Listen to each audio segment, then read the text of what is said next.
الشيء ده بصراحه.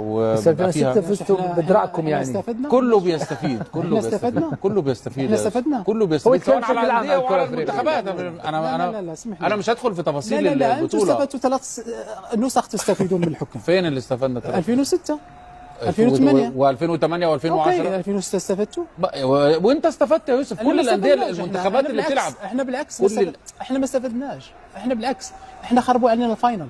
عارف انت كان مش هدخل في التفاصيل يا يوسف. المهم انا بقول لك، بس انا بقول لك اسوأ عنصر في المنظومه هو الحكام وكله بيستفيد انديه ومنتخبات يا يوسف. الاتحاد هم كله بيستفيد انديه ومنتخبات. كلنا نبارك للمغرب ونبقى فرحانين للمغرب. احنا مش قلت لك بارك لنا ما تباركش لنا. احنا مش عاوزين هذا الكاس اساسا بهالطريقه هذه. احنا مش عاوزينها. لكن اتكلم لك على انا بتكلم بصفه عامه يا يوسف بغض النظر عن انا بتكلم بصفه عامه. لا انت قلت استفدتوا من النهائي. لا انا بقول لك كل الدول والمنتخبات اللي على ارضها بتستفيد يا احنا يوسف. ضرنا بالعكس. انا ما قلتش ان المغرب استفاد من الحكم. لا كنت انت استفدت واحنا ضرنا تحكيم. وانت استفدت يا يوسف وانا ما استفدتش لوحدي. ايش استفدنا احنا منه؟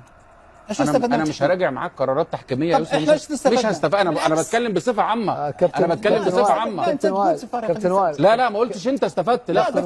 لا كله بيستفيد على ارضه يا يوسف. كابتن وائل في لعبنا على ارض كابتن يوسف. ايطاليا. كابتن يوسف شيبو.